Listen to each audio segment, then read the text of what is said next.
Enter in my room, no trace left here of you. Cold call, another person or two. Seems like I'm the only one home.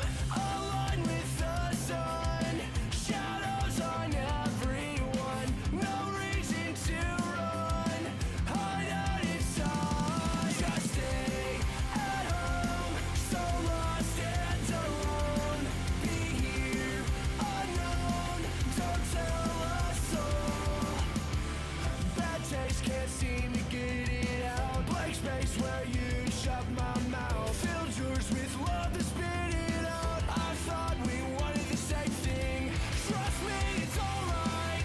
Goodbye, now let me try to sleep. But don't care to say goodnight. It would be a lie, another fleeting dream. Trust me, it's alright. Goodbye, you never meant anything.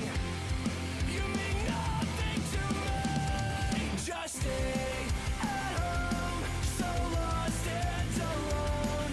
Be here, unknown, don't tell a soul. Been so down since you left, can't get out of this hole. Stay safe at home, so lost and alone.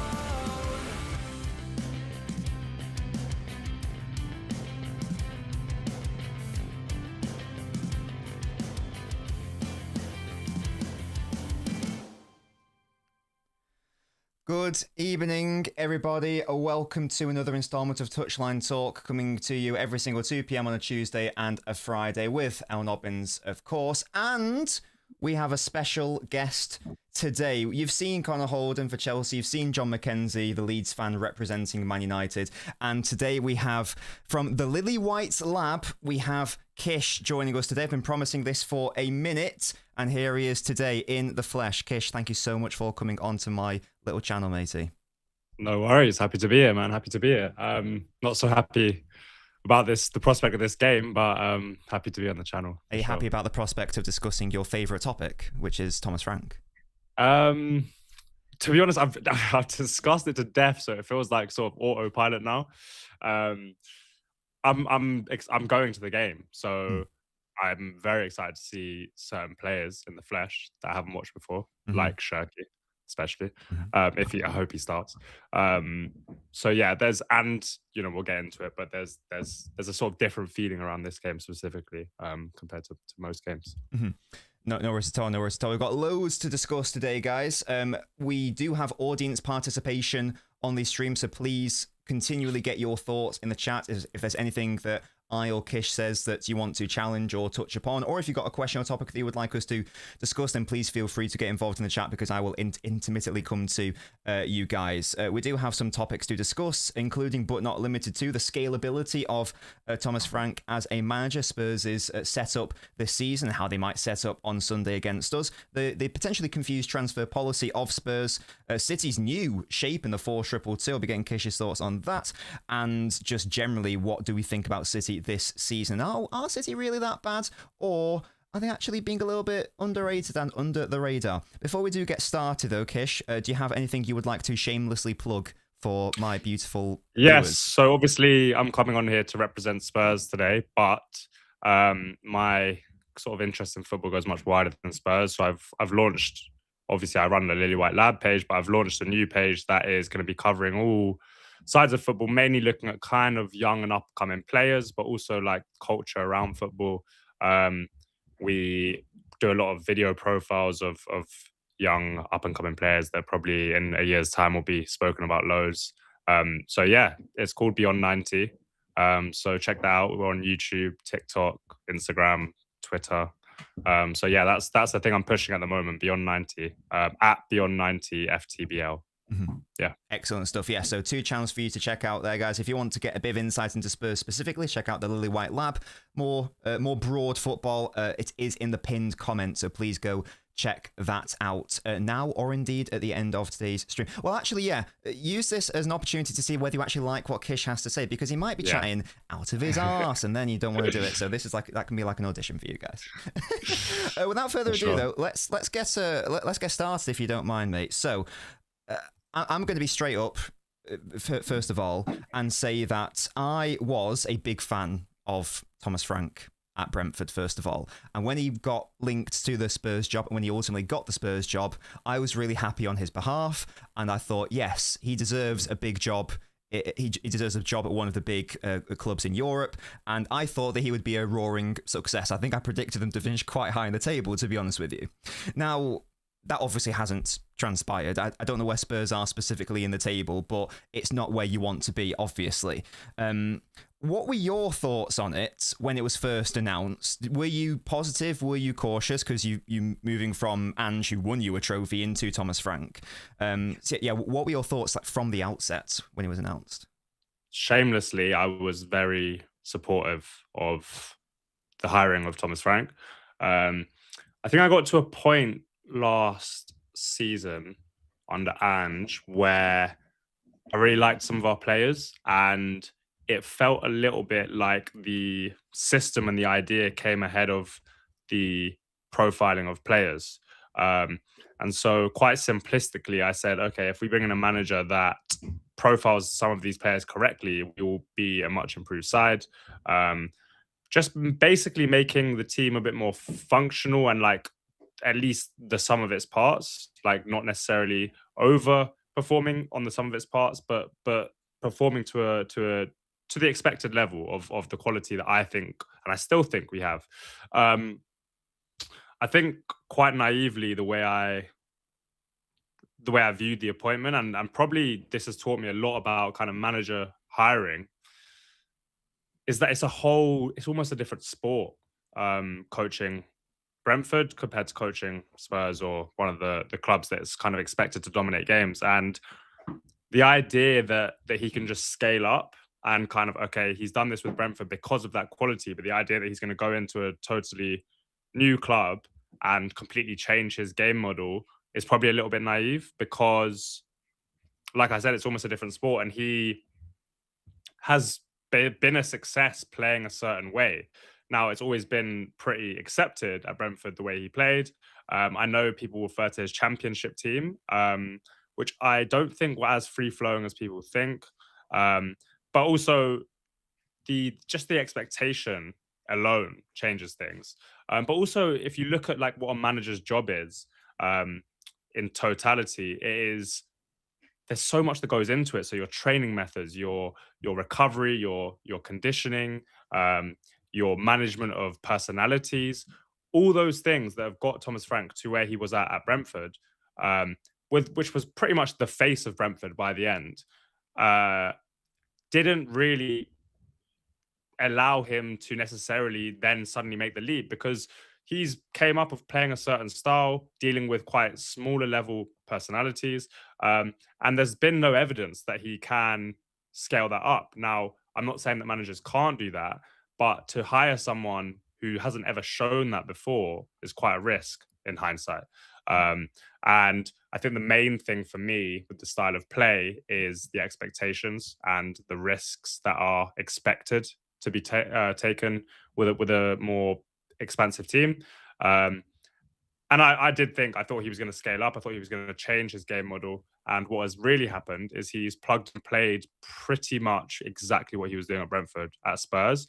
The difference is teams will go and play against Brentford. They'll go and press against Brentford, the majority of teams in the league, and leave spaces in behind for Spurs to exploit or Brentford to exploit. The difference is, for example, why our home form has been so bad, because teams will come to our stadium and just sit off and not really leave those spaces, and kind of manage us, so prepare for us. Whereas when you're at home, I think for most teams in the Premier League, when you're at home, you prepare your game model and the opposite team kind of reacts to that, unless you're playing as one of the big top teams. The issue is Frank seems to be a very reactive coach. He's looking at the opposition and what to do. He hasn't built a proactive style for Spurs. Mm-hmm. City obviously have like quite a big history with Brentford, and maybe that's one of the reasons why I rated Frank so highly, because he always did so well. But I guess if you do get into the nitty gritty of it, maybe one of the main reasons why they were able to play so well against us, obviously City being a better side generally, is that the way that Frank set up Brentford, it was quite a good leveler, if that makes sense. So being reliant on duels, being reliant on second balls, being reliant on going direct, it basically levels out certainly when City came up against Brentford, the quality gap between the two, and you're saying that doesn't necessarily, it's not in Spurs' favour. 100%. That's a great point, and it's something I've spoken about. It's not the fact that we are ever really getting dominated. When we're not getting dominated really in the big games and the small games, it's that every single game turns into a 50-50 almost, or a leveler. When you create a game that is so reliant on duels, so reliant on set pieces, it becomes level because everyone in the team is so physical now. Everybody in the Premier League, sorry, is so physical now. Everybody in the Premier League prepares set pieces.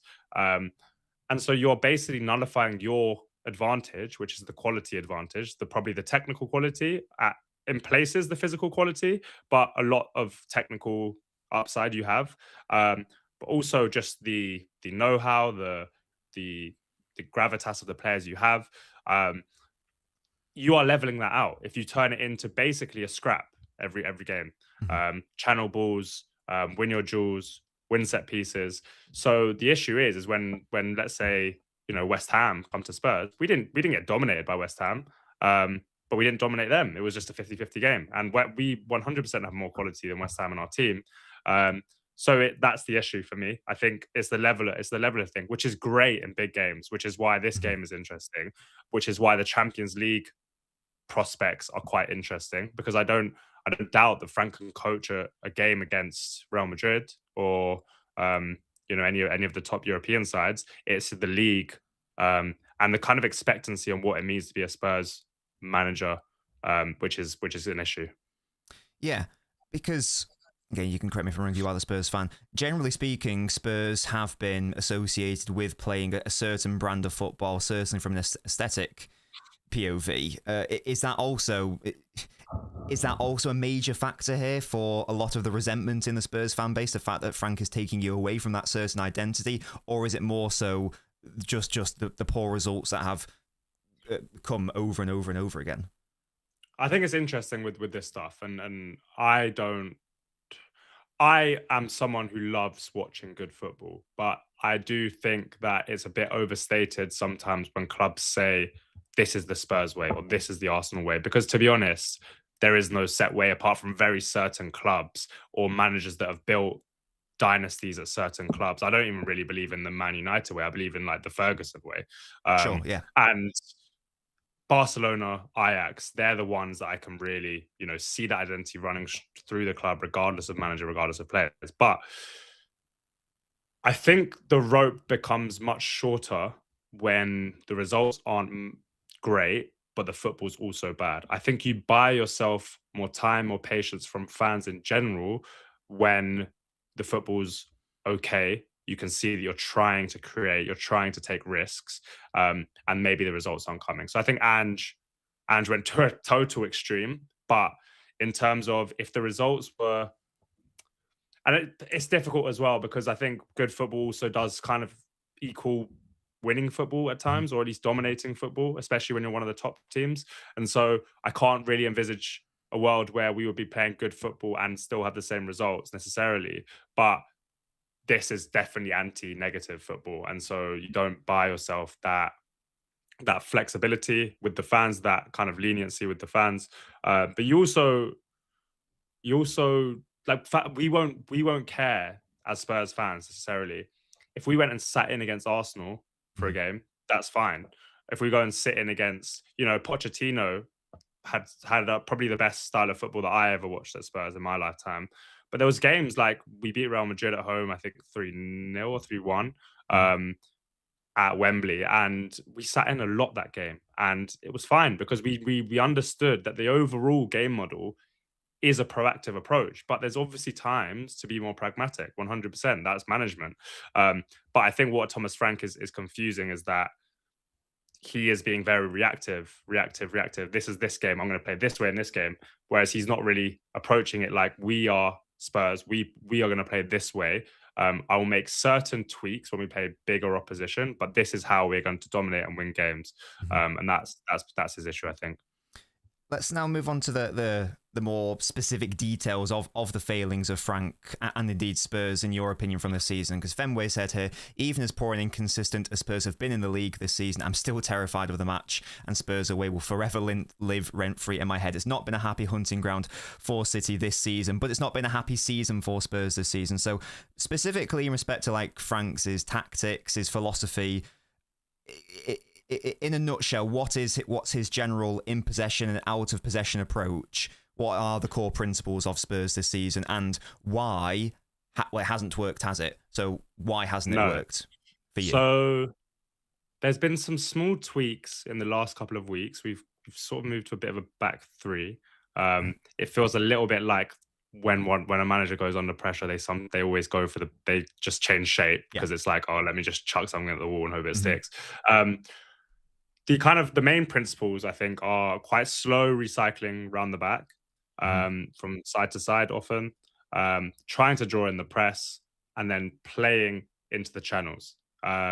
We completely will neglect playing through the centre, so we will not build through the centre. Our final third game is a lot around crossing, so trying to work wide combinations once we get there, but also taking gambles on so, we'll play a clip ball into the channel. Maybe we won't win the first ball, but we'll win the second ball. Or maybe they'll clear it out for a throw-in, and then that's how we get our team up the pitch. So it's quite Sunday League-ish. And the game's on a Sunday, so that's quite appropriate. Yes, exactly. And I'm playing a Sunday League match before I go to the game. So I'm sure it'll be a similar prospect. But it will hurt teams that come onto us. The only issue is that so much of what he tried to build initially around was Porro and Kudus. So Porro on the ball, very good passer of the ball, very technical, very good at this one clipped ball with like a bit of backspin on it so that it doesn't roll out of play. Kudus is one of the best players in the world at turning those like 50-50 type balls into 70-30s in his favor. Like, he's so quick, so strong, so technical at retrieving the ball and being able to retain it under pressure. So that combination really suited what Frank wanted to do. The issue is that the teams realized we completely neglected our left side, and teams just set up to nullify our right side. Part of that was partly due to Udogie being injured on the left side, who's a lot of our kind of thrust on that left side. We are now without Kudus, we are now without Porro. So that kind of is what we've built off. Now it's slightly different. We're going with more wing backs. I think it will be Spence and Udogie. Probably more looking at progressing through carries out wide. I still am strongly in the belief that he will neglect central progression. So Spence and Udogie are good carriers. They're good athletes. So I imagine it's transitions, them carrying the ball 20, 30, 40 yards up the pitch on those flanks. So why has Frank abandoned the centre? Is it because it's more dangerous and risky to play through the centre? Is that literally it? Or is it because of a player issue? Well, that's been a bit of a debate in the Spurs fan base. It's like a chicken or egg situation. Right. I'm of the former, so I think he's terrified of turnovers in the centre. He's terrified of turnovers in the centre. But Spurs are also without a proper player that can receive in the first phase and receive on the half turn specifically, which obviously is massive in terms of central progression, but not the only way to progress the ball centrally. We do have one player who can do that, who is Bissouma, who has been sort of banished from the squad, but now brought back in. But I don't think it's a player issue. I think another reason why I don't think it's a player issue is because he chose to sign Paulinho over a more progressive midfielder. We don't know who's fully in charge of transfers, but it seems that he was a part of that process. So yeah, it's a both issue. I think he really plays percentages. That is his whole philosophy. So he thinks the benefits don't outweigh the costs of playing through the centre. So let's just keep it safe and play out the flanks. If you lose the ball on the flank, who cares? Like, it's not a threatening area.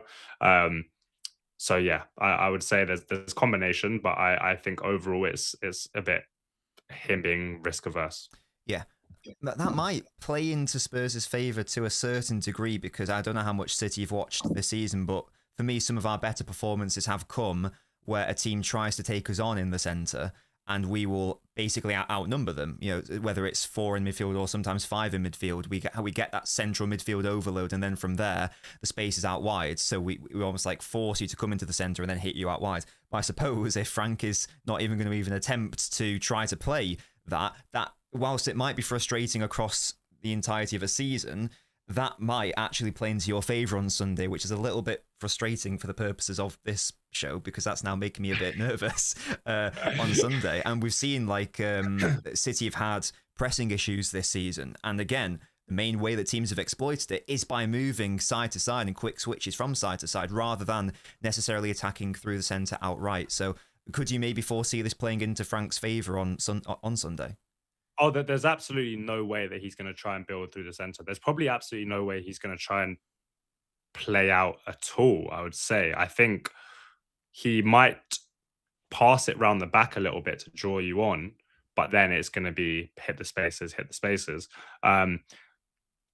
The good thing about that, and for us on a Spurs point of view, is that our centre backs are very hard to press. So, you know, if there was a bit of technical deficiency in the centre back area and we are kind of slowly moving it around the back, you can kind of get at that as a opposition pressing team, you know, like a miscontrol or a shaping the centre back to go a certain way you want to, and put like a pressing trap on them. The issue is like Van de Ven can be pressed, I'd say. Like he can be kind of ushered to one way, and his passing ability isn't as good, but his carrying ability is very good. So obviously we've seen him score from running from his own half. So that is something that can break a press. Romero I see as someone who's pretty much unpressable. So that benefits us. That point I was making about neglecting central progression, I'm completely with him not trying to progress through the center against Man City. Like I wouldn't ever berate him for that. It's obviously more a season-long issue that I have concerns with. Yeah. So if, and like we've had a comment here saying from True Citizen saying, aren't all their effective wide players injured? So you said Porro's definitely out. Kudus is definitely out. That's massive threats there. Is there anyone else that's going to be missing for Spurs? So Porro, Kudus. No, I don't. Obviously, Kulusevski's been injured for a decade. A million years, yeah. Is there anyone else? No, I don't think so. Okay. Our wide players aren't super threatening. Wilson Odobert has been very, very much improved since he moved to the right flank. He's been very, very good in the last few games. Specifically playing on the right flank, I think it suits him a lot better. So he's on good form. I think he's got 3 assists in 3 games, something like that. Which Spurs, the bar is quite low at the moment, so that's very good for us. And I wouldn't be surprised, because we're playing this back 3, to see Xavi on the left. But they're more in this new kind of way of playing. They're more 10s that drift out wide, especially with the athletic capabilities of Spence and Udogie, who will get round. It does allow Xavi and Odobert to drift, and they are very technical players. Definitely not as technical as what you have, but they can hurt teams in the pocket for sure. So yeah, they're not like devastating, but they are definitely good players, Odobert and Xavi, within on their own right. I think the issue is how they're being kind of utilized, and no forward players look like they've improved this season, which is part of the big issue. They don't really get served with many opportunities to impress. So I think there's a bigger picture thing with Spurs' players that, you know, they might look very average, but there is a lot of talent there. It just isn't being utilized in the best way, in my opinion. I got a question from Naveen. What do you make of Tell? And there's been a lot of controversy. I've seen your tweets. There's a lot of controversy in the Spurs fan base about what's been going on with Tell. Would you care to educate us what's been going on there? Yes. So So there's the treatment of Tell, which I don't agree with on a more broader level, which is nurturing a young player who's moved to your club, moved to a new country, very young guy, had quite a difficult start to the season, got a lot of racist abuse, etc., etc. But what they and so it's not been an easy transition for him. Also, he's obviously come from Bayern Munich, where they win every game. It's probably pretty easy the minutes he plays. He's playing with amazing players, and he's coming into like a team that's looking like they're about to scrap for relegation. So basically, what had happened is they left him out of the Champions League squad. Then Solanke got injured, so we had an emergency switch around, which Tell came into the Champions League squad. Due to injuries and stuff, Tell started getting a few more minutes. He was impressing to a decent level. Like, he is a very raw player, but he was definitely, the bar is, to be clear, the bar is so low at the moment. So when I say impressing, it's like relative to what we've seen. And he always shows like he wants to be there. He puts in a lot of effort. He does create things. Like, he creates a bit of chaos. He tries a lot of things. He's definitely not polished, but there is talent there for sure. Then they left him out the Champions League squad the day Solanke got fit again. So it was like, left him out, brought him in, left him out. And then we had a game on the weekend, and our team is down to bare bones, and he didn't play him in the Premier League game either. And even if he doesn't rate him, we are so depleted in terms of injuries. There was no excuse to not play him in that game, because we need to rest these players. We played Wednesday, Sunday, Tuesday, and now we're playing again obviously this weekend. So the squad is down to its bare bones. So that was the issue with the treatment. In terms of a player, he has one skill or attribute that I think should be what he builds his whole game around, which is ability to get shots off. He's very, very good at creating separation, and his shooting technique and his ball striking is very, very good. Still a little bit inconsistent, but you can see what can be worked with there. In terms of his all-round play, it's a bit bitty, but there are moments where he is able to take on his man 1v1. Definitely a project, like nowhere near where we need probably our starting player to play, but a lot of talent there. I see his ceiling as very high, but he needs minutes. He looks like a player that badly needs minutes to learn. And I think some players, like, their floor and ceiling aren't that far apart. I think his floor and his ceiling are so far apart that it's the kind of player that you want to get minutes constantly to try and reach that potential that I think he has. And he's been rated as a like a sort of wonder kid since he was like 16. He went to Bayern at 17. He was like seen as their crown jewel at one point in the Bayern team. So there is definitely a player there, but it's not been a good usage of him, I think, this season. Naveen says, Odesberg and Tell are arguably project players, and that like brings me to the next topic that I want to do on Spurs, which is, I guess, just like the transfer policy generally, because you look at that squad, and I would argue that what they probably don't need is Conor Gallagher.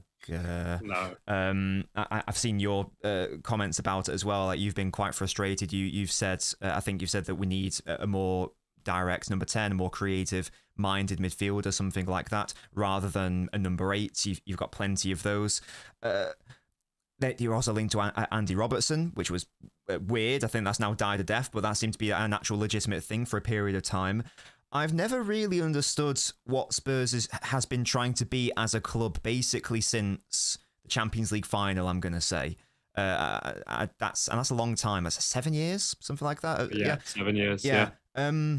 What are Spurs trying to be, basically? Are they a club that, I know like Levy's not there anymore, is he? But are they a club that's just like sort of happy to exist and plod along, and because make lots of money, because Spurs fans, I think, pay the most money, or one of the highest in the Premier League? They make the most from match day revenue, or one of the most Spurs do in the entire Premier League. I think they make the most in Europe, I'm pretty sure. Yeah, it's really big. Yeah, I think it's more than Real Madrid, for example. Yeah, you're absolutely right.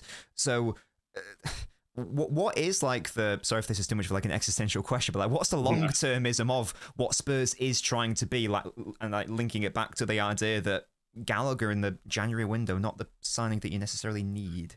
So I'll come to the current transfer window, but I think there's bigger context around Yes. what the.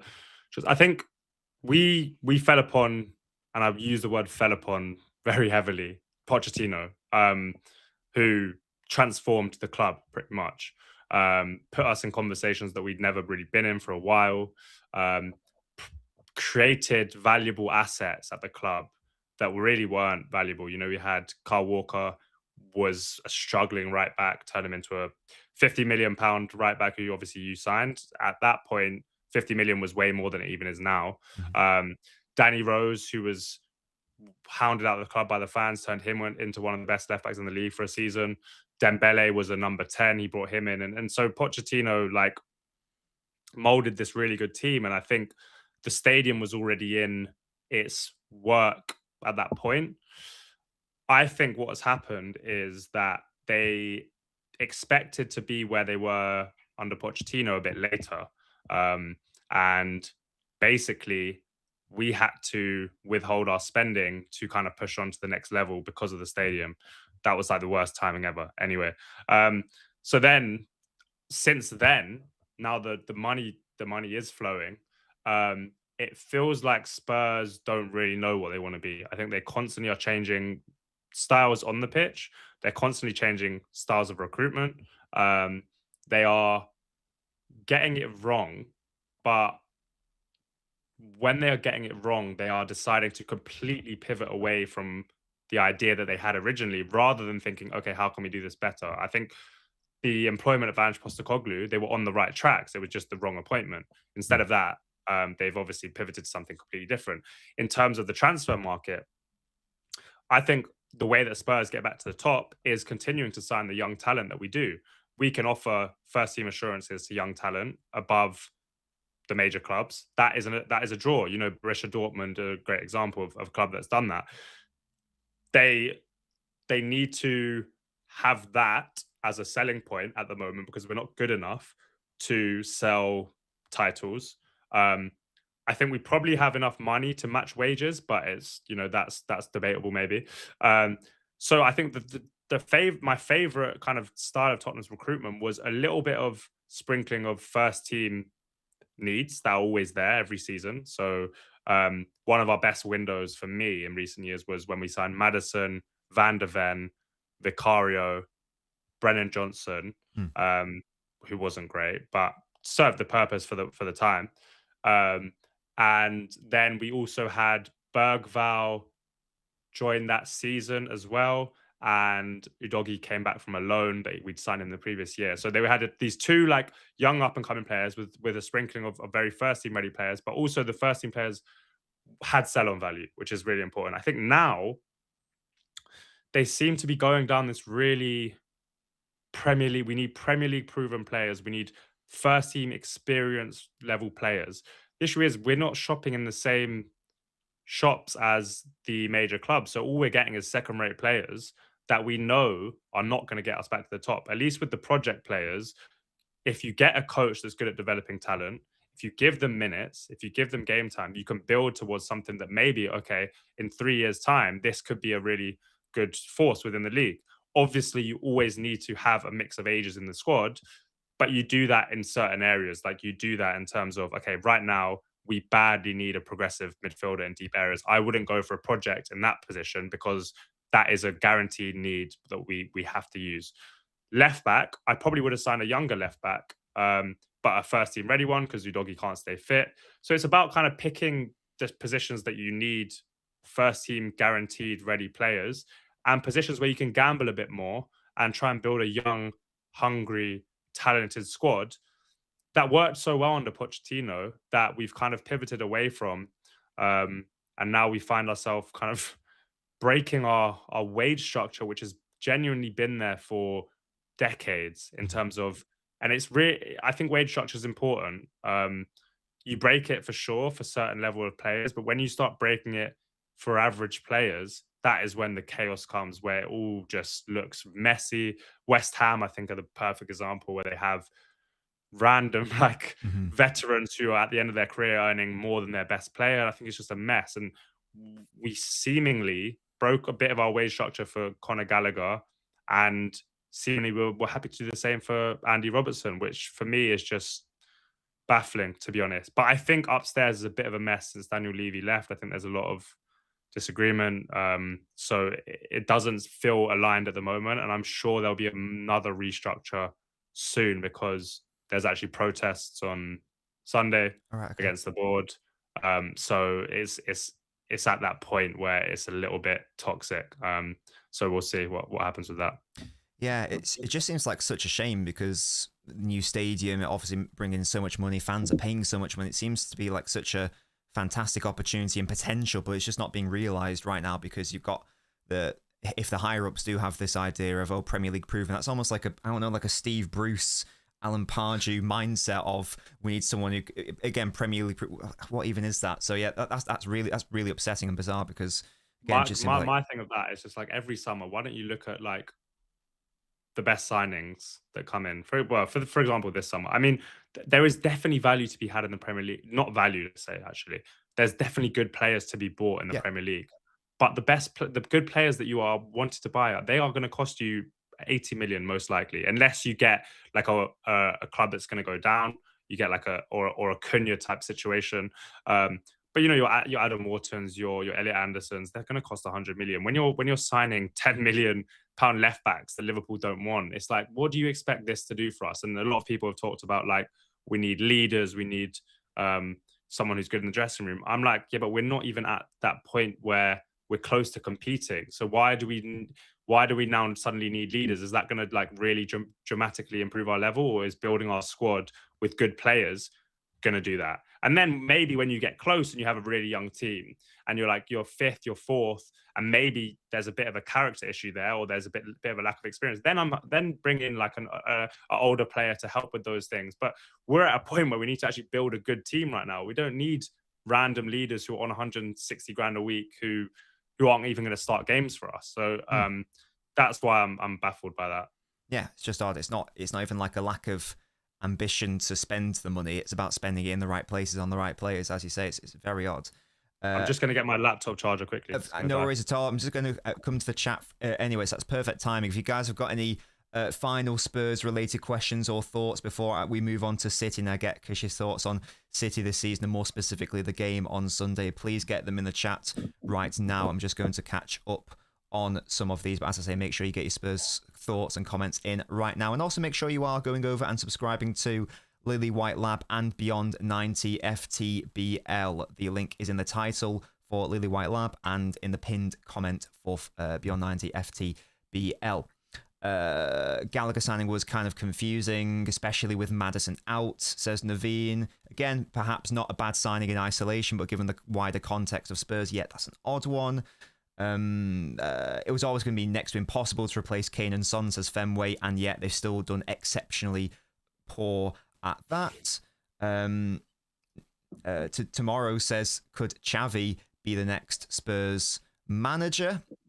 When Frank inevitably beats Spurs beats City on Sunday, that'll buy him another month or so, I'm sure. So we don't have to worry about that right now. How worrying is it that Spurs can finish below the top 10 2 seasons in a row? Asks Musty. Well, that's disastrous, right? Yes, it is disastrous. I think it's becoming increasingly difficult to keep saying that I really still think we have a pretty good squad. I really do think there's a lot of talent still at the club. And when I say really good, I don't mean title challenging. I mean 5th or 6th is still where I rank our squad.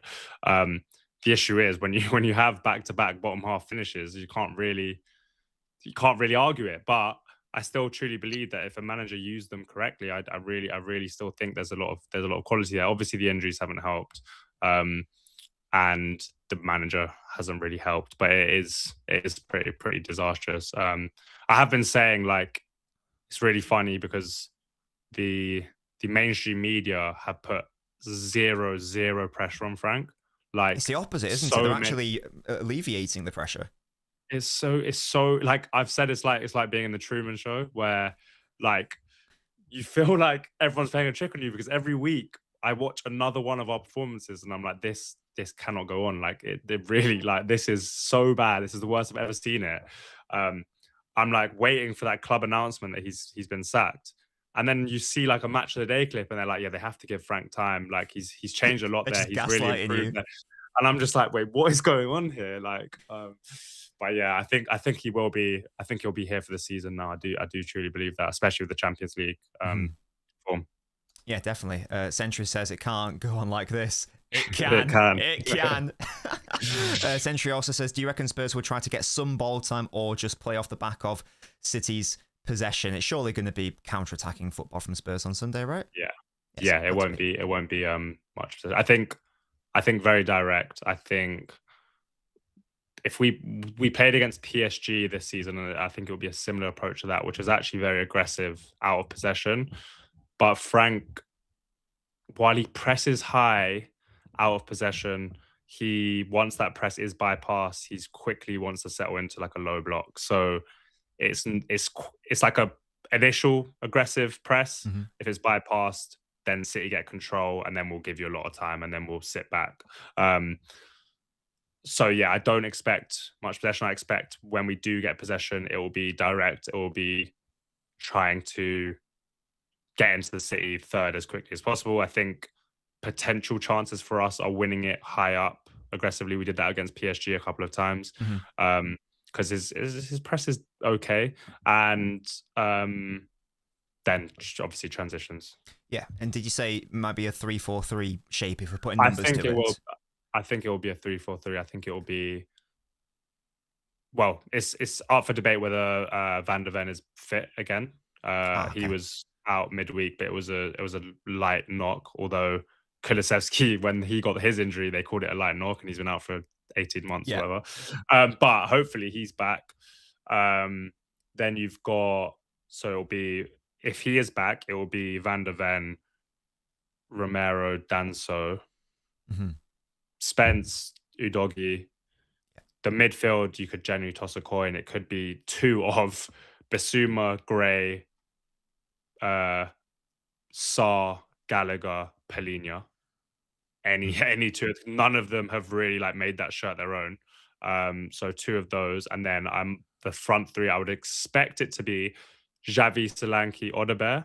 Although I think it could be Kolo Muani, Solanke, Odobert.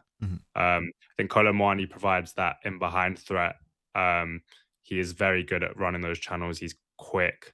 He's quite technical as well, so he can like retain the ball well. That one is probably debatable, but I think it will probably be a 3-4-3. Although I thought that against PSG, and he went for a kind of 4-4-2. So again, it could be a back four. So we'll see. Absolutely. I remember I know it was very early in the season, but I remember the game at the Etihad, and lots of people were predicting a back five. Now I said, hang on, it could very well be a back four. Don't assume it will be, and it did end up being a back four at the Etihad. So it could well be one or the other. Absolutely. Either way, it'll be a very similar game, regardless of shape. Yeah, that's upsetting to me, to be honest. Basically, everything you've said there is like what we struggle at, so that's a bit annoying, but it's whatever, I guess, fine, whatever. Mustard says the only pressure Frank has faced is holding an Arsenal Cup. That was insane. I mean, that's another day at Tottenham. No, absolutely, yeah. Bizarre. Reddy asks, what is Xavi Simons or Simmons? Is it Simmons or Simons? Simmons, I think. Simmons. I think it's Simmons. What is Xavi Simmons bringing to the squad? He was brought in. He was linked to City actually for a time. Then there was the whole football Twitter. Verts is better. Shaky's better. I like football. What's his? Have you been happy with him as a signing? I think he's starting to click now. He's had good games. He's had poor games. There's obviously so much quality there. Initially, I was he was ranked in like the bottom 15th percentile for passes received for any attacking midfielder in the league. So that kind of showed that lack of central progression meant that the wingers get a lot more of the ball than the 10 does in our system. And if they do get the ball, a lot of what Xavi was doing was dropping very deep and helping us progress the ball rather than receiving it in any zones that can hurt the opposition. I think it's gone up a bit of a level recently. So he's got so much quality. He's very creative. I'd compare him quite a lot to like a Bruno Fernandes in terms of he tries stuff constantly. So it's a high volume type creator rather than someone who's really meticulous and efficient. I think he tries stuff, and I like that about him. The issue is when you are playing in a Frank team, it's all about efficiency because you don't get many chances to do that. So I Yes. think some of his decision making has been frustrating, but I do think he suits a team that is constantly attacking and gives him lots of situations to try and unlock. Um, I think the other frustrating thing with him is he seems to be a bit careless sometimes. He's obviously such a talented technical player, but he struggled. He sometimes misplaces like easy passes when you just like you're better than that. You're capable of doing that. I think again that might be a symptom of the football and frustration and lack of rhythm of kind of going 15 minutes in the game without touching the ball and whatever. But he's been good. Not amazing, pretty much. Hopefully that answers your question. Ready? Last one specifically on Spurs, and then we'll move on to speaking more about Manchester City and getting your thoughts on them. This is from Beyond. I've got a question for Kish. Do you think a lot of Spurs' problems post-Poch stem from Spurs not sticking with Pochettino, or due to them not finding the right replacement for Pochettino? I would go with the latter. I think at the time Pochettino left, it was the right call. I think managers have a bit of a shelf life at a single club unless you constantly refresh the squad. I think you either refresh the manager or you refresh the squad. I think obviously City have refreshed the squad heavily. We had a very similar set of players to what he started with. The football towards the end was really falling off a cliff, and Dembele, who was pretty much the key player, basically his body gave up on him. So he was no longer there. So we couldn't progress the ball. He was the only way we got out of the back line to the final third. So I think it was the right time to move on from him. The issue is what came after, which is Mourinho. And I think probably we had the right thing there, and I understand the thinking at the time. But I think this comes back to a man making decisions who doesn't understand football and doesn't understand what's going on the pitch, because he saw we got to a Champions League final, we're close, let's just go and get a winner now. I saw a team that struggled their way to the Champions League final, got lucky or got a bit of momentum or whatever it is, but a team that was very depleted, that was falling apart a little bit, that had major holes in it, and we somehow got to a Champions League final. But it needed reinvestment badly, and he just saw Champions League final, we're close, get Mourinho, he'll get us over the line. In actual fact, we went backwards because we didn't address the problems. Mm-hmm. Yeah, absolutely. Thank you for your question, Beyond. And Austin says, at the Etihad, Spurs were very aggressive, City trying to build it from the back. I can see the same thing happening with Sunday. Yeah, it sounds like that's going to be the case 100%, and we know that has been a City struggle this season, so it's going to be an interesting one for sure. It might well be quite an evenly balanced match. But let's move on to City now, shall we? Are you good to chill for like another 45 minutes or so? Is that acceptable, Kish? Yes. I'm having a good time. Are you having a good time? Yeah, I'm loving it, man. Yeah, lovely stuff. Lovely stuff. He's loving it, you see, guys. Leave a like on the video. It's free. Go check out Kish after this show as well. His channel link is in the pinned comment and is in the title of this video, Lily White Lab and Beyond 90 FTBL.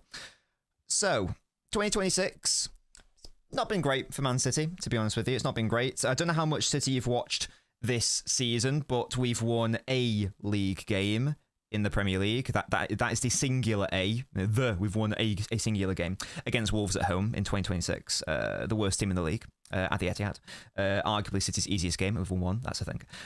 So yeah, been in a bit of a rut in 2026. However, back-to-back games with victories. One against Wolves, one against Galatasaray. I don't expect you to have watched either game. However, however, you may be interested to know that City have changed their shape. I did know that. Yes. To 4-4-2, right? To a 4-2-2, which is how we played last season when Haaland was out of the side.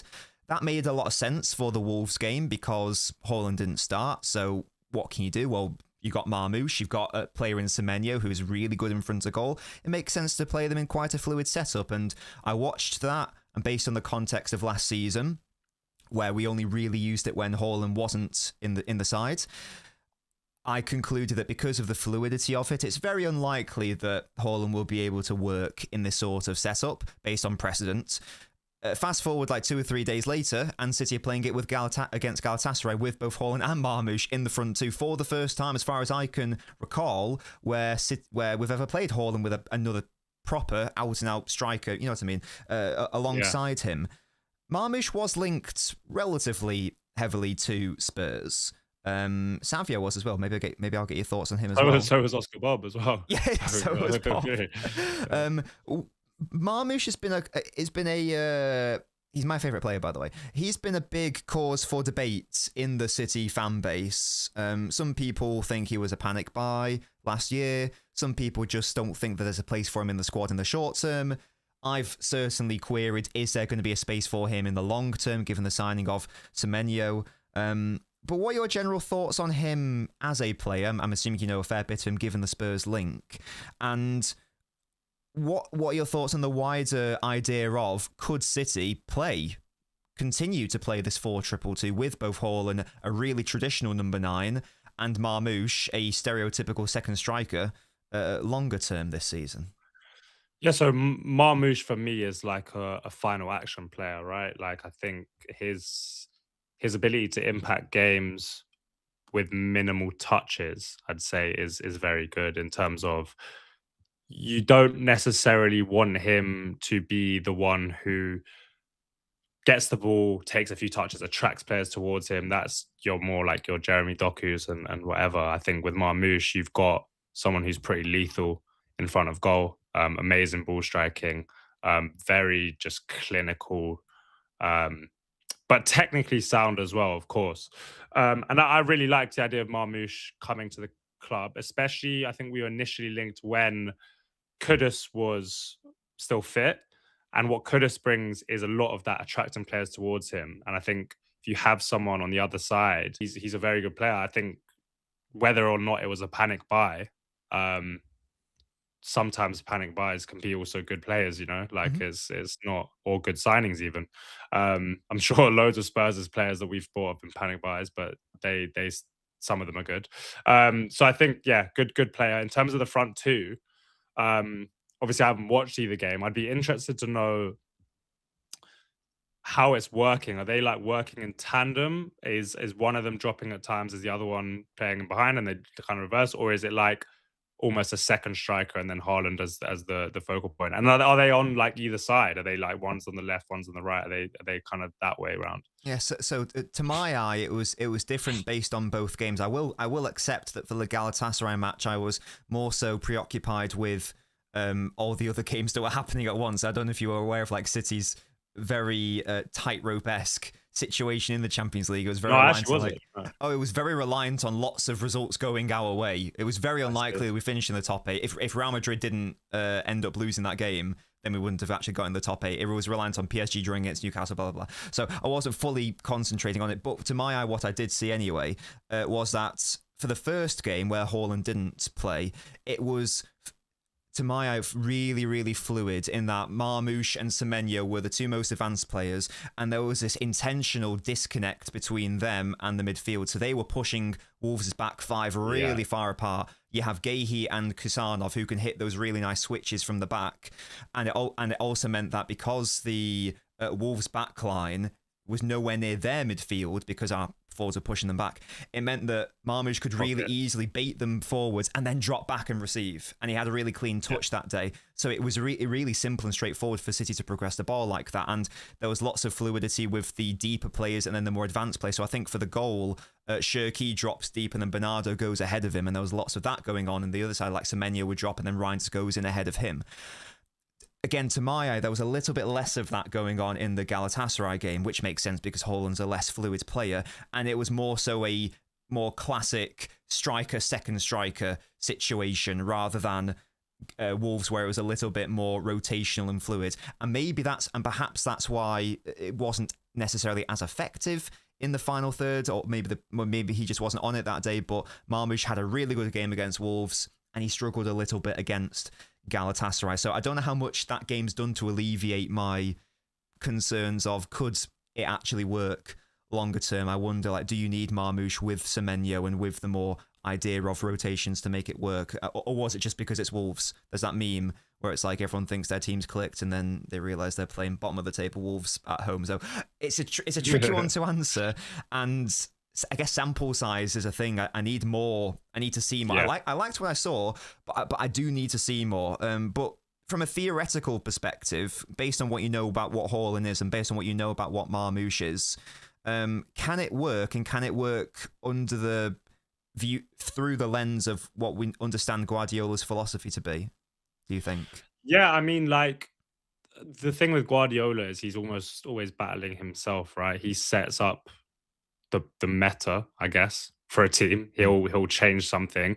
Half the league will copy it, and by the time half the league have copied it, he's doing something new. So I don't really rule anything out with him anymore. I think obviously my initial introduction to Guardiola when I was younger was this beautiful style of play, tiki taka as they called it and whatever. I think the Premier League has really changed him, and I think that's part of the reason he's stuck around so long, because there's so much innovation to be had, and there's so much he needs to constantly develop, and so he stays engaged. Yeah, of course, it's Pep Guardiola, so of course, what the thinking there is right. I think what I really like about that is what is something you said around the two strikers pushing that back line back because of the potential spaces that creates for Shirky, Foden. Those two in the pockets are some of the best in the world and at very different things as well. So I think obviously with Foden, you get the ball, the receiving on the half turn and hitting shots is like probably for me one of the best in the world. Like when he takes it on the half turn in that kind of number 10 area and then can get shots off, it's like instant. And then obviously Shirky is just something Very else. lovely. So yeah, so I think those two that could really, really help with. I think Haaland does a bit of that anyway because of his threat in behind. I think he's pushing backlines back constantly, but obviously if you have two there, then the spaces can really, really open up. I'm sure that teams will start to just completely low block it if it does become successful and block those central pockets, which then means, you know, he might pivot towards more width. And I think even against Galatasaray, but there was a lot of kind of combinations on the left side with Aït-Nouri. Even Shirky, I think, was on the right, but he was drifting over to the left at times. And you've got the full backs, especially with Aït-Nouri, I would say, to kind of unlock teams from those wide areas. I think O'Reilly is more of like a transitional threat at fullback. I think there is quality there, but I really like someone like Aït-Nouri to be able to unpick low blocks and little combinations with Shirky and stuff. So yeah, I mean, I don't doubt that Pep will make it work. Whether or not he sticks with it is very interesting. The other thing is just how much quality you have in those attacking midfield areas, I guess. It's like, how do you fit them all in? Obviously, if Semenyo is playing as a 9 with Haaland, that's different. But, you know, Semenyo, Doku, Shirky, Foden, Savinho, there's obviously, that's a squad. But if you remove, I guess, one of the attacking midfield players, then you limit yourself to only a certain type of player that can play there, you know, Marmoush, Semenyo. And I was really enjoying what he had done before, and I know it kind of stopped working. I don't really know the full details about why, but the kind of more narrow three with Doku, Shirky, Foden just rotating and the wing backs providing the width. Yeah. I think was it the Liverpool game where it really clicked. Yes.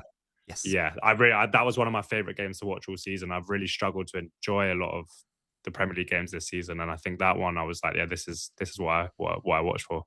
I'm so glad you've said that, because there's a bit of an agenda on this channel that I'm upset that we've moved away from that 2-3-5 and we've gone to, I don't know if you saw the Manchester derby, but we moved to like more of a 3-1-6 basically since we played Sunderland at home and then Madrid, and we got some results and whatnot. But this, I'm not saying it's all down to the shape, but that terrible run we went on where it was like, you know, just losing and drawing every single, like 4 or 5 games in a row.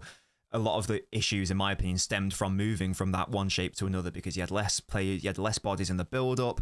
We've been struggling at building up. you had players in less optimal positions, so profiling, I didn't like it either. So I'm very glad that you brought that up and you enjoyed that, because I agree. It was we saw it one game before the Liverpool one. We played like that against Bournemouth as well. They played basically the exact same way against Liverpool, and as you say, you've got when you've got like players who can really naturally rotate. Like you had moments where like Nico was like more advanced than Shirky, for example. It was just really nice and natural. You had Foden in the slightly deeper area. Doku and Shirky are your technical 2 number 10s. It was working really nicely, and we've not really revisited it ever since. We've changed again, which is interesting. We'll have to see if it continues. But yeah, I'm with you that this is, in my opinion, this City squad is quite narrow. Certainly as for the offensive players, Marmoush, Foden, Shirky, even Doku, who's a winger, has been thriving centrally. So I love it when the width comes from the fullbacks. I think Doku's a really interesting one, because in my head, when I first watched Doku, I was like, yeah, that is a pure winger. Same, yeah. I think what's really interesting with Doku is like, when you have someone who is that much of a cheat code in terms of dribbling and acceleration and ball carrying and the little feints that he does, if you can get that to work in central areas, it becomes even more threatening. And I think we saw that against Liverpool, especially. Yes. I think players who are able to carry and dribble through central areas, break open any structure, like really become threatening. Teams are terrified of that. And so I think that I've really liked that development in Doku's game. I think it's also helped him with his output in terms of numbers. I always I know there was end product issues with Doku, but I always felt a bit sympathetic towards him, because a lot of what he was doing initially was being his fullback and then crossing it into a really packed penalty area. And you're playing as low blocks. So it's a lot of that is just about volume. Like, how many times can I beat my fullback and put it into an area, and then hopefully one of these will go in somehow, or it gets cleared and then we get it up on the edge of the area. And so I don't think Doku's job at that point was really about output. But now, obviously, with this, well, we don't know what shape you'll play, but I think with that more narrow role, I really enjoyed that for him. And I think that spell he went on was like my most enjoyable watching of the Premier League. I think he was unbelievable. I mean, I don't know what he's been like. He was injured for a little bit, wasn't he? Unfortunately, he's injured again, so he's not going to be playing against Spurs. He got injured against Galatasaray. He was amazing for 20 minutes. He was fantastic. He got a brilliant assist, and he's unfortunately got injured again. So you've got away with one. Yeah. Well, I watched him and Savinho. Was it last season? Tear us apart. I can't. Not even like in terms of I don't think they directly created goals or anything, but I was just like, this is insane. Like, it was under Ange as well, so there was so much space, and they were just like the 1v1s. I was enjoying it, like, just from a neutral point of view. I was like, these guys are insane. So yeah. Absolutely. Toby, the Arsenal fan, saying, "Come on, you Spurs, you are shameless. You are shameless, Toby. How dare you?" That's an interesting point, to be fair, because I was going to bring that up. That this is a really weird game for me, because I'm so checked out with this season. I know we are not doing anything in the league. No, sure, yeah. I don't really think we're going to get relegated either. So I really do. I'm finding it hard to be really engaged with Spurs in the league. On the other side of that, I live 10 minutes walk from the Arsenal stadium. I am like surrounded by Arsenal fans. Yeah. All my friends are Arsenal fans. So the idea of them winning the league is worse than anything Spurs can hurt me with. And so it's a bit of a weird one, because I'm going to this game, but I'm kind of looking at a bit of a free hit, because if we win, I'm like, okay, fine. I mean, sorry, if we win, then great. But if we lose, I'm like, okay, fine. But hopefully Arsenal drop points and City are closer to them. The other thing is, I've wanted to watch Shirky live for years, and so I'm hopefully, if I assume he'll start, I can do that. So it's a bit of a fun one for me on the weekend, where I've really hated going to that stadium this season. It's going to be a better watch, hopefully. Shirky will give you pleasure, as he says. Yeah. That's what he likes to say. I'm just going to fill out my water quickly. Yeah, no worries at all. Guys, do we have... I've got just a couple more topics that I've prepared to have a chat with Kish about, but if there's anything in particular that you do want us to discuss, please let me know in the chat right now. This is your opportunity to Do so. Is Kish doing the Poznan after we make it 3-0? Yeah, he'll be popping off. He'll sprint, jump over to the away end, and give it some. I reckon. So the other thing I should note as well, which you probably aren't aware of, is that there's a potential walkout at 75 minutes. Oh, was that the protest you were talking about? Yeah. Yeah. So if you randomly see fans leaving at 75 minutes, that will be why. It'll be weird if it's like a very tense game at that point, and we'll see how many do it. But it's definitely caught up a lot of traction. I did say I was going to do it. I'm probably just going to go and watch on the concourse. So like the signs are still there, but I'm not actually going to go, because people are saying just go to the local pub. I'm like, well, by the time I get to the pub, the game's going to be done. Yeah. So I'll probably just watch it in the concourse at that point. That's fair enough. That's interesting. Fenway says the pass from Doku for the first goal against Galatasaray was chef's kiss. Yeah, it was beautiful. He's really added this like inside pass to his game this season. It's been fantastic. Oh yeah. I saw that goal. Yeah, that was a beautiful goal in general. The Haaland finish as well. Yeah, beautiful little dink chip. Yeah, that was gorgeous. Austin says at least we don't have to deal with Harry Kane anymore. He was a menace to us. Yeah, but thankfully, Son was as well. Yeah, hated playing Son. Spartacus says, Kish, what is your food hot take? My food hot take is, give me a second to think about that as a yeah. Whilst Kish is thinking, guys, in the chat, I want your I've got one actually. I think desserts are overrated. I'd always take a starter over dessert. I don't really rate desserts that much. So I wouldn't go that far, but I agree that if you can only have starter, main, or main and dessert, then yeah, starter is the one. Yeah. Starter's the one. I don't really get desserts. They just don't really do anything for me. No, that's fair. That's fair. Do you have cheese though? Like, do you have like a cheese board at all? Or? I'm not a big. I like cheese on like pasta and stuff. I'm not a big just cheese on its own head. No. Yeah, that's fair. I mean, I've had it before where I was at Dishoom in Indian restaurants, and I love garlic naan. I actually had a dessert but I needed another naan. So for like a second dessert, I was like, "Is the kitchen still open?" Yeah. Please, may I have another garlic naan? Yeah, like, I've done that before as well. Actually, I've got like a side for a dessert. I'm like, I want more, but I don't want a dessert. I just want more of that. Yeah. Dessert as catching strays as Fenway. Yeah, that's outrageous. Outrageous discrimination against the sweet treats. There we go. Cool. And Ken Boy's hot take was pineapple on pizza isn't that bad. That is a controversial one. I've always avoided that, so I can't even really comment on it. I've never had it either. It's a weird idea, but I guess I can't see why it wouldn't work. But it's just also like, why would you? Yeah, have it. Why do you have the idea to do that? It's very odd. Connor says, no way, you can't believe that you don't like dessert. That's crazy. Right, yes. So, City generally then, we've got another like 20 minutes or so together, there or thereabouts. So, City generally this season, they've not been shit because they're second. So, based on the league, they haven't been properly terrible.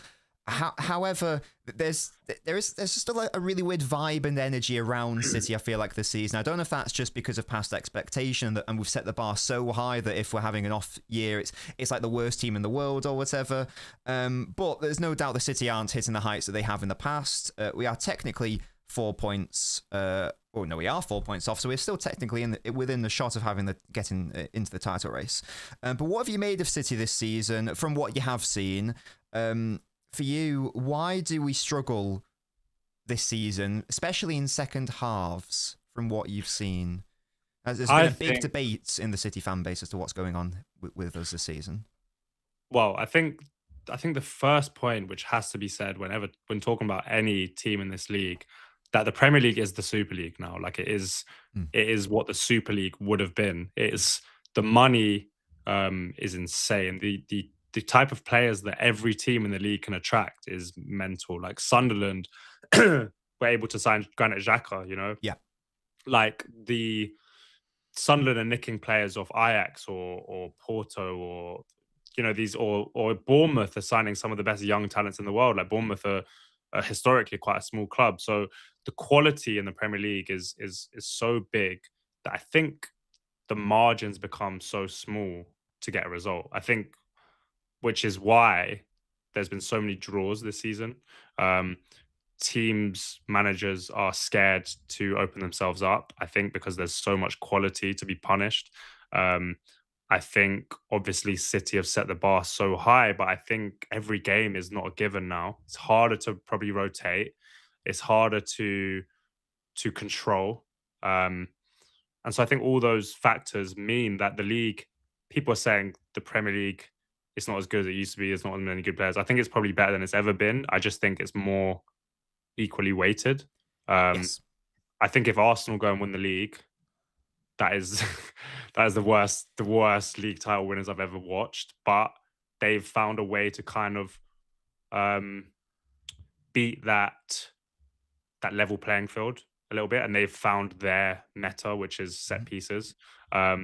Whereas maybe City don't have the same. Although I really like the ideas that Pep had of trying to destructure, destabilize those really man-to-man aggressive out of possession structures of lots of rotations, people running all over the place, technical quality in small spaces, getting players close together. I think that is something that can be built on, especially to kind of counteract what the league has become, which is for me a very difficult watch. But I also think it's vital for there to be that innovation to then change. So I think Pep is probably on his way to trying to do that with I think he wouldn't have signed Ryan Cherki 2 years ago, for example. So I think it's an interesting place, but I think that's what I'd say.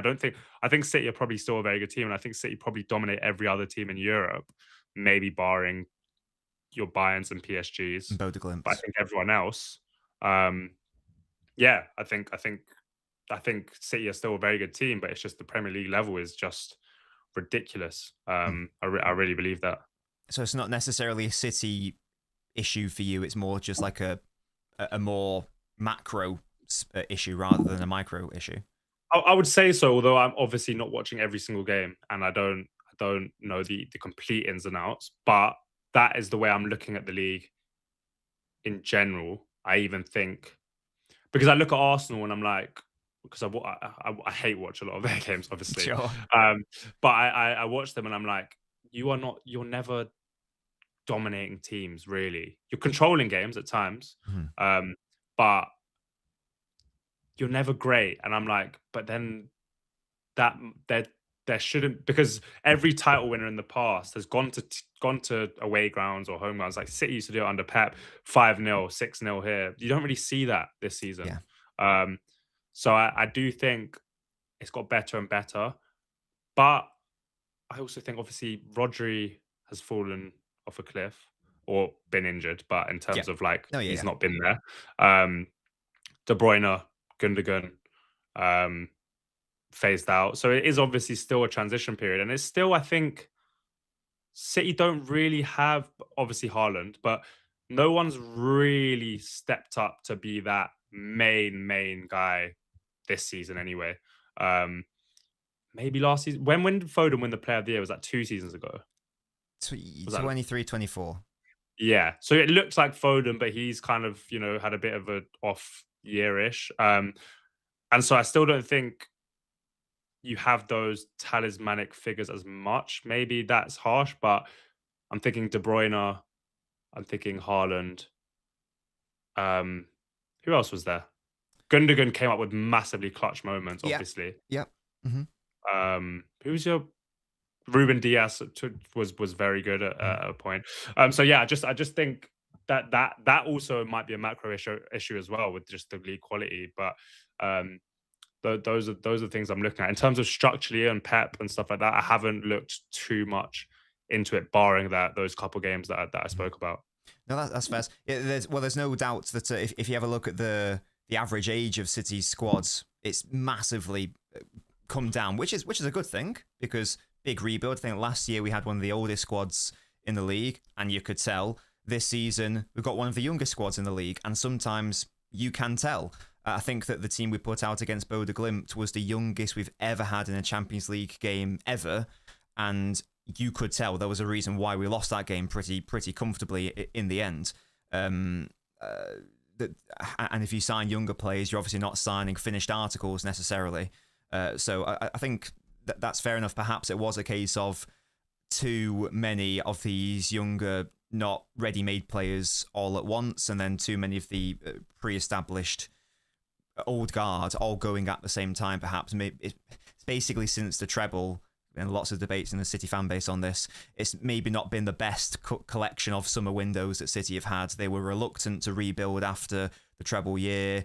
They hung on to Walker, but they let Gundogan go, but they didn't replace him. So that was a ticking time bomb. Rodri gets injured, and then, oh no, we've got no one to come in for him. Then last season happens, and you get the situation where we spend so much money in Jan, but a lot of that was on like future ideas of players rather than ready-made play. Like that season, Marmoush was the only one who really came in and made that much of a difference. Now we've seen Nico Gonzalez make a difference, which is nice. Kusanov making a difference, which is nice. But again, lots of youth was brought in. We've brought in Semenyo, which is a different idea of a player, and he's hit the ground running, as has Gahey. So City may be moving away from that direction, but there's a lot to... Sorry, Lee, were you going to say something there? No, this just... I guess this comes down to what I was saying earlier about Spurs. It's like, to me, that looks like nice squad building. To me, I think it's difficult when you've got Pep as your manager and you are used to winning titles, but to me, that is a sensible approach to building a squad in terms of your not starting again, but you're like, okay, let's go younger. And now as you're starting to kind of bring this group together, you're sprinkling some ready-made, guaranteed hit signings, Gahey and Semenyo. I don't see that as a total disaster, but I'm looking at it from a Spurs fan point of view, which is obviously a totally different prospect. So yeah, would you say that you think Guardiola will stick around? Because obviously you're saying you got the youngest squad at the you fielded the youngest team or whatever against Bodo. Do you think Guardiola will stick around to see this rebuild through, or do you think it will be someone else who comes and takes over? Instinctively, I think he will stay. I think he might sign another extension, even if it's just 1 year. I think he will. I know he left Barca not winning a title, but I think that was a very, very different situation. He left because he just couldn't deal with like the stress of being Barca head coach. I think it's a different vibe at City. I don't think he would want to leave City knowing there was still work to be done, and not that it would be a mess if he left it right now. But I think in his mind, if he leaves now, he might view it as a failure. Letting another manager have to come in and like bring in more players and do that. I think he probably wants to leave more so in a high, just for his own sake of mind. That's also feels like he hasn't got much left to do. So there's not like that. For example, at Barca or Bayern, he knew that Premier League was always going to be something he wanted to get to. I think now it's like international management, which I'm sure he will dabble in at some point, and Syria maybe, but like that seems a bit unlikely. Because I really like the young City generation that's coming through, especially like some of the academy players that have been on the bench or played some of them. So I think that'll be a really nice sort of full circle. He started with... Was he the first one to give Foden his debut, or was it someone else? Yeah. So he's like bringing the next generation through, hopefully blooding them into the first team, maybe finishing winning something, and then you bring in someone else. But like the Divine Mikasa looks so good, and then you got Heskey's son. Yeah, we got the winger. Two Heskies. Yeah, we got Makadu, Elaine, Funi. Yeah, Makadu. Yes, Mifuni's just gone out on loan, hasn't he? Yeah, to Watford. Yeah. So like that generation is crazy good. So that could be a nice... I guess also like Pep feels like he sets these restraints on himself and these projects for himself, and that could be one of those, like bringing through the next generation of City players or whatever. So I think there is definitely stuff to do still, and for my sake, I hope City win the title every year until we get good enough to win the title, because I don't know any City fans, so it doesn't hurt. No, of course. No, absolutely. So thank you for that. Yes. So final thing I wanted to touch on, we've mentioned it briefly.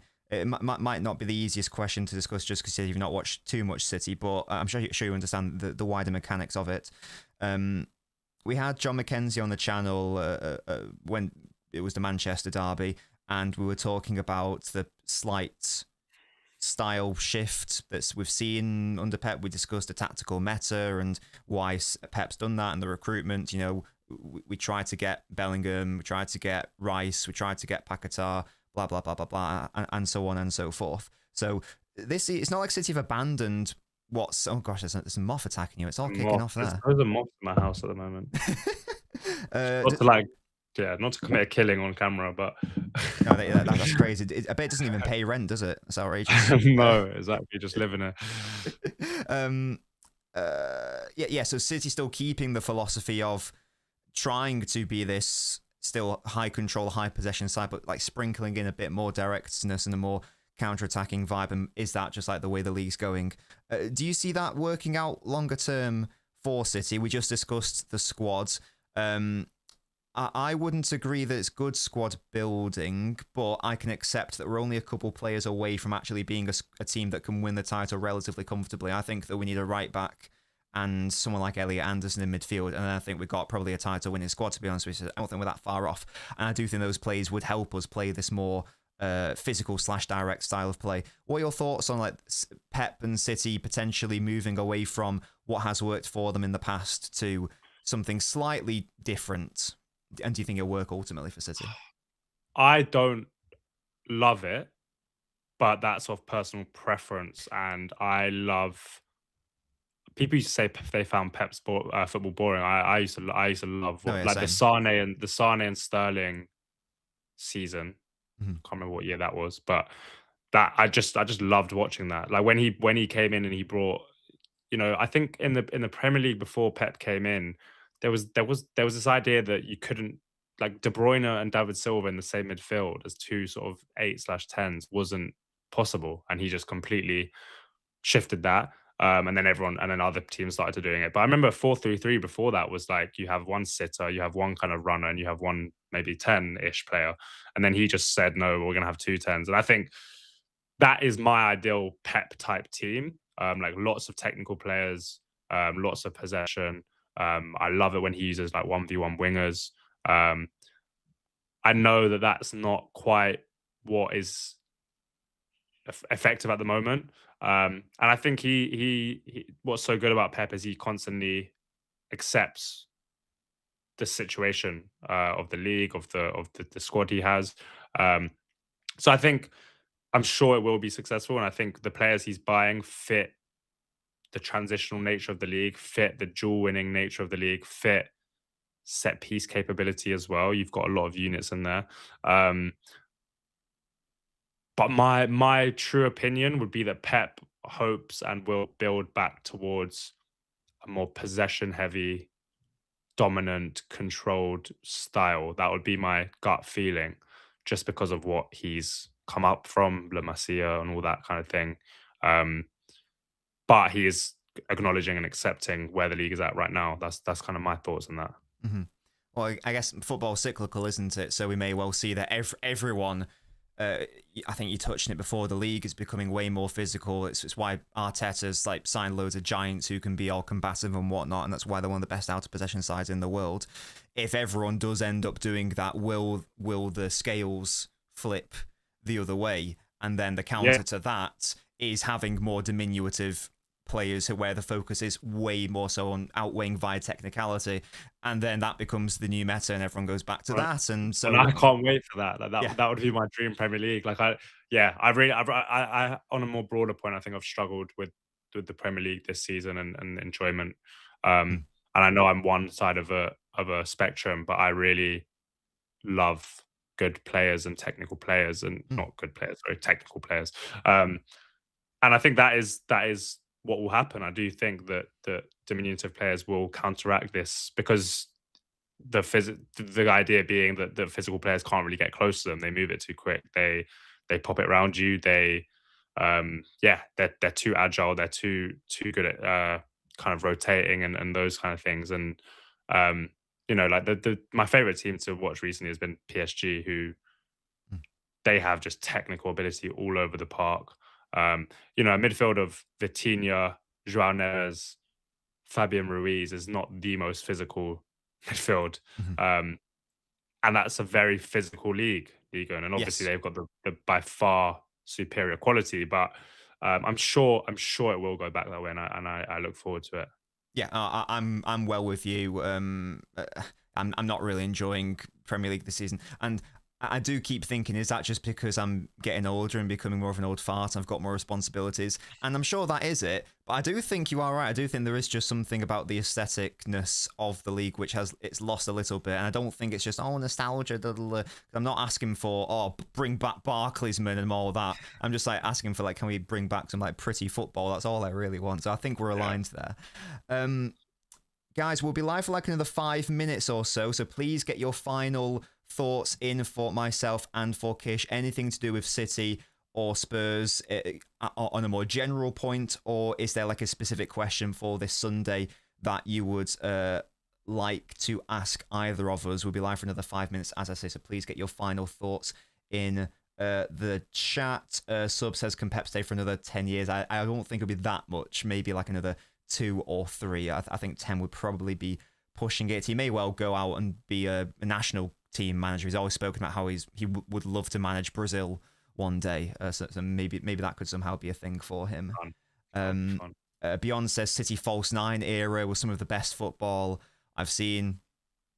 It was very beautiful. It was very frustrating at times because I was always just saying we just need a proper striker at times, but it was very beautiful.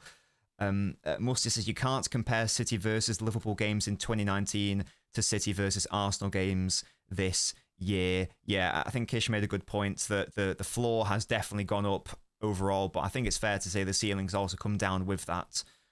Those City Liverpool games were just insane, man. Yeah, this is the highest quality. It's just obscene. Yeah.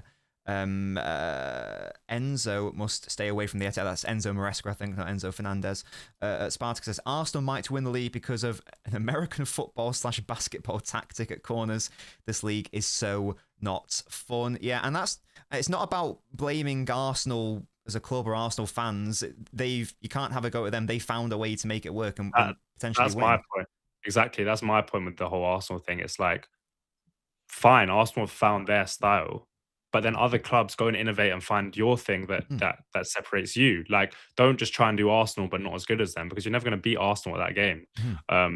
And so that's my issue with the league. And I think this is my kind of issue with wider football, is the trend following. Yes.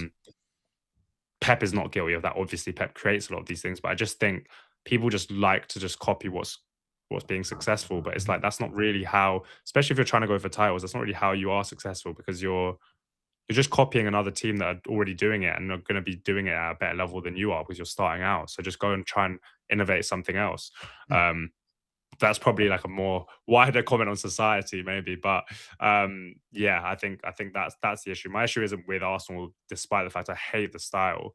It's like, okay, they've just found that. Now don't just copy it. Let's have different styles. Like, yeah, styles make fights, don't they? And it's sort of reminiscent to, like, I want to say 2018, when you just had the City Centurions, and then everyone had to have a ball-playing goalkeeper, and everyone had to be had to play like Pep, and it's fine to do that. But and to be fair, that was a prettier football, so maybe you can say it's less relevant. Yeah. But still, as you say, you're not going to be able to out Pep probably. So set your own style, set your own path, and that sort of thing.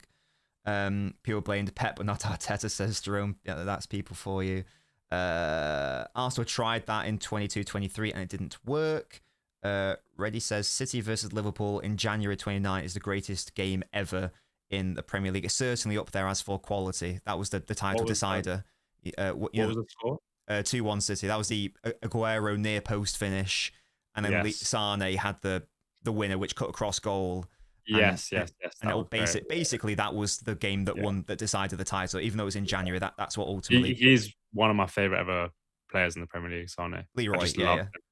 I know. It's such a shame what happened to him with the injury. I think it was against Trent in the Community Shield game. They injured him, which is so upsetting. He was never the same player. What does Kish make of the Daniel Levy or Levy era? I think that'll be the final question. I think that's quite a heavy one. So I think the right time for him to probably step away. I think I wasn't as heavy on the Levy out as many people were. I think he did a lot of good. He did a lot of bad. But I think overall he had a pretty good tenure. I think he stayed around too long. I think he got involved in the football side of things for way too long. He doesn't understand football. Mm. If you watch the Amazon Prime I documentary watched that was that. ages Yeah, ago, that was bizarre. I remember him. He did one funny scene in there where he's like, he's having a meeting with Ndombele. Ndombele doesn't speak English at that point. He's got a translator there, and he's trying to basically say to Ndombele, like, you need to work harder. And it's like he tells this story about like when he had his GCSEs and like he really worked hard at his GCSEs or something like that. And he's trying to get that through to Ndombele, and Ndombele just looks like he has no idea what's Yeah. going on. It's just like, just a man. I'm just like, why are you having these meetings with players? Like, just stay out of this stuff. But business wise, he was one of the best. And the stadium he created was, I mean, it's insane. It's such and I don't buy this thing that the atmosphere is bad in the stadium. I think the atmosphere is bad because the football's bad. I think that stadium is built to create a good atmosphere if the football can create that. Like the south stand is like a single tier stand. It's massive, close to the pitch. There's bars in the stadium. Like it's a great place if the football is good to be. So I think there's a lot of good, a lot of bad. I think the one thing I miss with Levy now is just like, one, knowing who's doing what, because I have no idea what the setup is. Two, just having structure and not making rash, stupid decisions. And it feels very scattergun at the moment, and that was definitely not what Levy was about. So basically, okay on his tenure, probably right time to leave. But what we have now is seemingly a lot worse. So yeah. And as Century says, he built the biggest bar in Europe, so you got to love him for that. Exactly. But then you got the other side. Musty says, fuck Levy for that Kane saga. That was a bizarre time. Yeah, there's lots of those. Guys, I really hope you've enjoyed the show. I've really enjoyed it. This has been very insightful as always. Kish, thank you so much again for coming onto the channel and being very generous with your time. Would you like to do one final shameless plug before we wrap up today? Yeah, so as I'm sure lots of you guys are Man City fans, you're probably going to be more interested in my non-Spurs channel, which is Beyond 90, which only launched last week. We are on all socials, but YouTube we're trying to go there.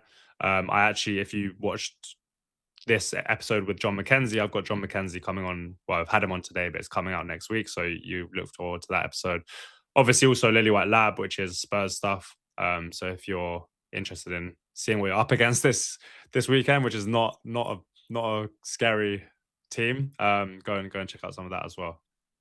Excellent stuff. That's in the title and the pinned comment, guys. Please go check that out and go check out the Twitter as well. Until then, thank you so much for watching. The next time that I'll be live will be on the Sunday for the Watchalong. There will be a tactical preview out tomorrow as well, so make sure to stick around and stay tuned for that. Until then, guys, thank you so much for watching. Really hope you enjoyed it. Hope we provided some value to your day. Have a lovely rest of your day, and we will catch you next time. Goodbye, guys.